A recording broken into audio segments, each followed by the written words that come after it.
पास इस वक्त कुछ खास मेहमान भी हमारे साथ जुड़ गए हैं। डॉक्टर प्रवेश कुमार चौधरी हमारे साथ मौजूद हैं, प्रवक्ता विश्व हिंदू परिषद के। मां चेतनानंद सरस्वती हमारे साथ मौजूद हैं, हिंदू धर्मगुरु हैं। मुमताज आलम रिजवी साहब हमारे साथ मौजूद हैं, मुस्लिम स्कॉलर हैं।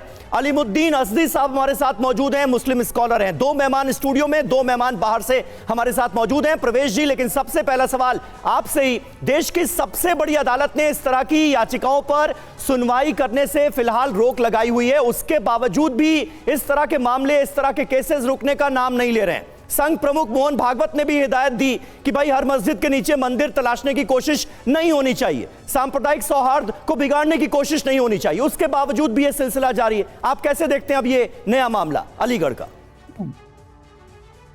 देखिए, हिंदू समाज की जिन जिन स्थानों को लेकर के उनकी आस्था है, उन स्थानों को लेकर के वो अपना क्लेम भी करेगा। पर इसमें एक अच्छी बात क्या है कि हिंदू समाज कोई जन आंदोलन के लिए नहीं आक्रोशित कर रहा। UEM Jaipur is a perfect target for prospective students aspiring for good jobs, good education with future-ready skills. किसी को कोई लड़ाई जंग के लिए नहीं तैयार कर रहा, किसी को कोई फालतू की बातें नहीं कर रहा है, अनर्गल आलाप नहीं कर रहा है। वो क्या कर रहा है, इस देश के संविधान में दिए हुए सारे अधिकारों का प्रयोग करते हुए वो न्यायालय के पास जा रहा है और न्यायालय उसको एक्सेप्ट कर रहा है और एक्सेप्ट करके उसके ऊपर निर्णय आएगा। तो ये तो सच्चाई है समीर भाई कि इस देश के अंदर वर्षों वर्षों हिंदू मंदिरों को तोड़कर उन पर मस्जिदों को तामीर किया गया, उन पर मस्जिदें बनाई गई। इसमें तो कोई झूठ नहीं है, ये तो सच्चाई है। अब वो सच्चाई है, उसको लेकर के हिंदू समाज वर्षों संघर्ष करता रहा। लेकिन जबकि समाज में एक राय बनी है कि कोई हमको डायरेक्ट संघर्ष नहीं करना, तो संघर्ष किसके माध्यम से करना है, बातें किसके माध्यम से करनी है, तो कोर्ट के माध्यम से करनी है। तो हिंदू समाज शांतिपूर्ण तरीके से संविधान में विश्वास करते हुए वो कोर्ट में जा रहा है और कोर्ट के द्वारा जो भी निर्णय आएगा। नहीं प्रवेश जी, लेकिन आपको नहीं लगता कि इस तरह के जो केसेस सामने आ रहे हैं, जगह जगह से इस तरह के जो केसेस सामने आ रहे हैं, इससे देश के सांप्रदायिक सौहार्द को एक खतरा है? हमने देखा संभल में क्या हुआ इससे पहले, और इसी मोटिव के तहत, इसी उद्देश्य के तहत तो 1991 का प्लेसेस ऑफ वर्शिप एक्ट लाया गया ना, ताकि राम मंदिर अयोध्या को छोड़कर ऐसे कोई मामले फिर दोबारा ना सामने आए, इस तरह से मस्जिदों में मंदिर है ये क्लेम ना हो। उद्देश्य तो यही था, फिर उसका मकसद ही क्या रह गया? समीर भाई, सौहार्द की जिम्मेदारी और की केवल जिम्मेदारी हिंदू समाज की तो नहीं है। केवल सौहार्द और शांति का पाठ केवल हिंदू समाज ही सुने और उसको माने, ऐसा तो नहीं कहा संविधान ने।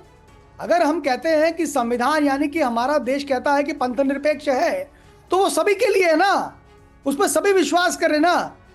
अगर रिजवी साहब बैठे हैं और अलीमुद्दीन साहब बैठे हैं, भाई इनको दिक्कत क्या हो सकती है? जब वो कोर्ट में गया है ना मामला, कोई जन आंदोलन तो नहीं हो रहा। ऐसा तो नहीं है कि हिंदू समाज करोड़ों की संख्या में इकट्ठा होकर के मस्जिद को तोड़कर वहां मंदिर को तामीर करा, नहीं हो रहा ना ऐसा।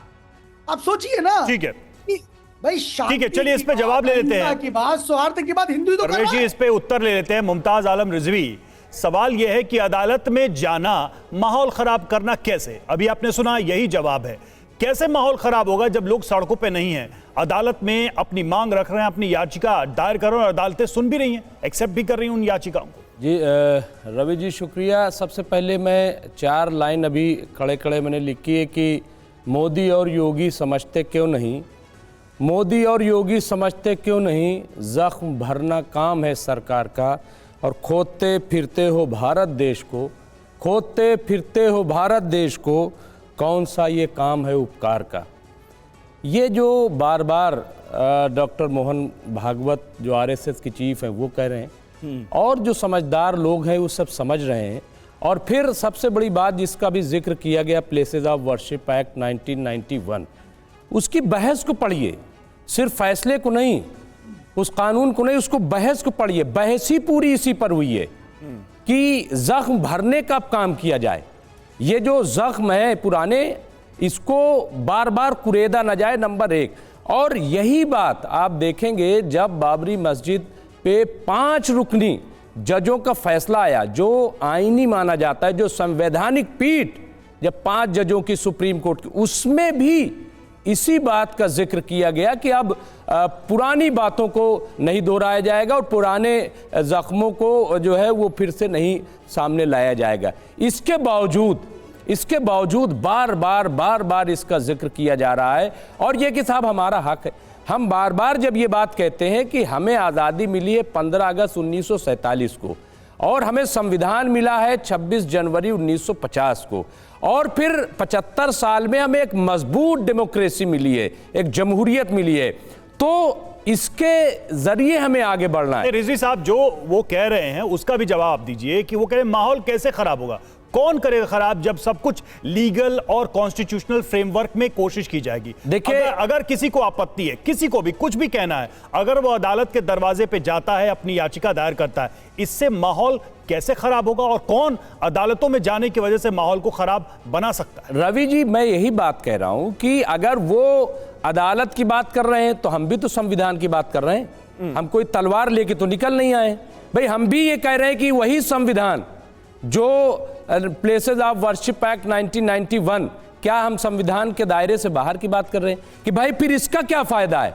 और इसीलिए आज कटघरे में डीवाई चंद्रचूड़ खड़े हुए हैं जिन्होंने सबसे पहले दरवाजा खोला। और ये हम नहीं कह रहे हैं, जो पूर्व जस्टिस हैं, जो बड़े बड़े वकील हैं, वो ये सारी बातें कह रहे हैं। साहब ये दरवाजा खोल दिया डीवाई चंद्रचूड़ ने, जो गलत किया।